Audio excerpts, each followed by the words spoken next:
گرنگی مانگرتن لە مجتەمەعی نەیشکەری حوتەپە.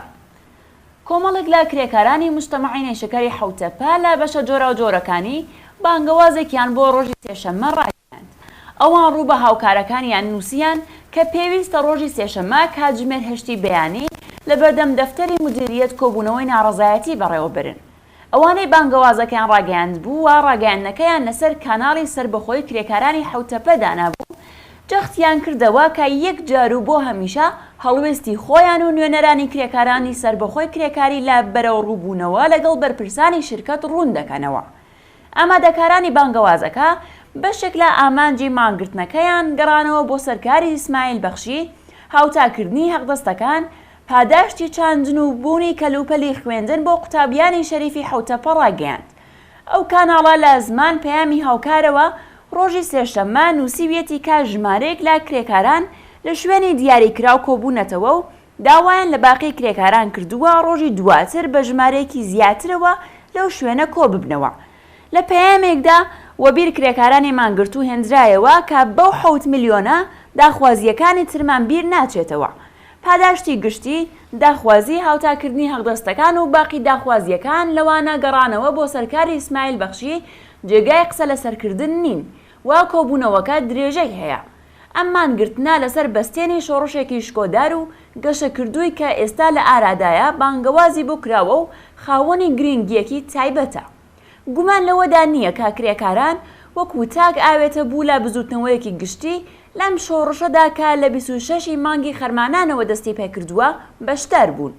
ئامادەبوونی کرێکاران بە شێوەی ئاماژە پێکراو کاتێک زەق بووە کە دانیشتوانی گەڕەکە کرێکاری و زەحمەتکێشنشینەکانی جنوبی تاران لە ڕۆژی 8 ئۆکتۆبر واتە 16 خەرمانان با پێناسەی دیاری کراوەوە هاتە نێو بزوتنەوەی شۆڕشگەڕانەوە. لەگەڵ ئەوەشدا لەو ماوەیەدا کرێکارانی ڕسمی و پەیمانی نەوت، حوتەپە، شرکەتی واحد و کرێکارانی پێشڕەوی سۆسیالیستی لولەسازی ئەهواز لە ڕێگای بەیانیەیە ڕاگەیاندنەکەوە پشتیوانی ئەم شۆڕشن. ئەوان هاوکات بە محکومکردنی وەحشیگەری سەرانی ڕژیم و هێزە سەرکوتگەرەکانی ژێر فەرمانیان لە دژی شۆڕشگەڕان خوازیاری کۆتایی پێهێنانی بوون و هەڕەشەیان کردووە کە ئەگەر سەرکوتی خەڵک درێژەی هەبێت بێدەنگ نابن و دەست لەکار دەکێشنەوە. ئێستا کرێکارانی پێشڕەو لە حوتەپە بەڕاگەیاندنی مانگرتنی ئابووری و لە پاڵ کرێکارانی بەشێک لە پاڵاوگەکاندا هاتوونەتە مەیدان. مانگرتنی ئابووری لەگەڵ مانگرتنی سیاسیدا پەیوەندی هەیە. ئەم مانگرتنە بەتایبەت لە بارودۆخی هەژاری داسەپا و بەسەر خەڵک و بەتایبەت کرێکاران و بنەماڵەکانیاندا حیاتیە. ئەم دوانە دەبنە هۆی بەهێزبوونی یەکتر و لە دەورەی شۆڕشگێڕانەدا مانگرتنی ئابووری بە خێرایی بەرەو مانگرتنی سیاسی دەچێت. بۆ نمونە حکوومەتی پەهلەوی لە مانگی ڕەزبەری ساڵی 1350دا هەقدەستی کرێکارانی نەوتی بە شێوەیەکی بەرچاو بەرز کردەوە.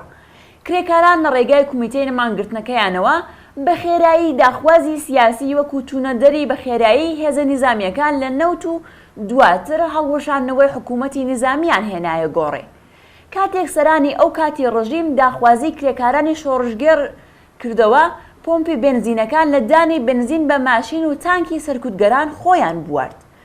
شەپۆلی تازەی مانگرتنی کرێکاری لە ساڵانی ڕابردوودا بەردەوام پێکهاتێک لە مانگرتنی ئابووری و سیاسی بووە، بەڵام لایەنی ئابووری داخوازیەکان زاڵتر بوو.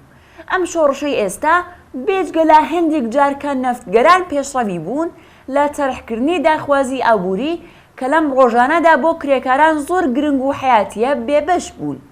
شتێکی ئاشکرایە کە ڕژیمی سەرمایەداری ئیسلامی لە هەموو 43 ساڵی ڕابردوودا کارێکی کردووە تا هێزی کار لە ئێران ڕۆژ بەڕۆژ هەرزانتر و هەرزانتر بێت. لە ئاکامی ئەم سیاسەتە دژی ئینسانیەدا ژنان و پیاوانی کرێکار و منداڵەکانیان بەرەو ڕووی هەژاریەکی کوشەندە بوونەتەوە. کرێکاران لەوانە مامۆستایان و کرێکارانی خانەنشین لە ساڵانی ڕابردوودا لە زیاتر لە 6,000 مانگرتن و کۆبوونەوەی ناڕەزایەتیاندا کۆمەڵێک داخوازیان هەبووە کە بەپێی محاسباتی یەکێتی نێونەتەوەیی زیاتر لە 4,000 حاڵەتیان بە شێوەی پاکردە کرێکاری بوون.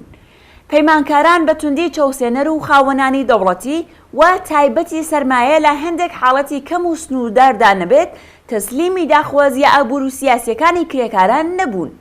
ئێستا کاتی ئەوەیە کە بەرهەمهێنەرانی کاڵا و خزمەتگوزاریەکان بەشێک لە حەقدەستە تاڵانکراوەکانیان لە حسابی خاوەنانی سەرمایە و دەوڵەتی دەربکێشنەوە.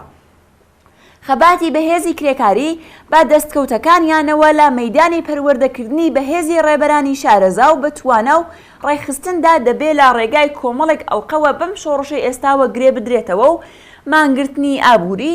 ئەم شێوازە ڕەسەنە کرێکاریە یەکێک لەو ئەڵقانەیە. چینی کرێکاری ئێران بێگومان یەکێک لە ڕەزمەندەترین بەشەکانی ئەرتەشی بەرینی پرۆلێتاریای جیهانیە. سەرەڕای ئەوەی کە ئەم چینە لە سندوقە بەهێزەکانی مانگرتن بێبەش بووە، بەڵام کرێکاران لە ڕابردوودا بۆ نمونە لە نەوت، حەوتەپە و فولادی ئەهوازدا درێژەیان بە مانگرتنی بەردەوامداوە و بوونەتە خاوەنی کۆمەڵێک دەستکەوتی جێگای پشت پێبەستنیش. پێویستە ئەزموونی بە نرخی مانگرتن، ناڕەزایەتی و خەبات لەلایەن ڕێبەرانی عەمەلیەوە بە مانگرتنەکانی ئێستا لە ئارادان و یان لە داهاتوودا ڕوودەدەن کا لەسەر بەستێنی شۆڕشێکی کەوا لە جەریاندایە بەردەوام دەبن، بگوازرێتەوە و ئەوان بگەێنێتە ئاستێکی باڵاتر. بەبێ ئەمەش لە ئەگەری ڕۆیشتی کۆماری ئیسلامیدا حکوومەت و کۆمەڵگای جێگای سەرنجی کرێکاران واتە حکوومەتی شۆڕایی کرێکاری و کۆمەڵگایەکی سۆسیالیستی دەستەبەر نابێت.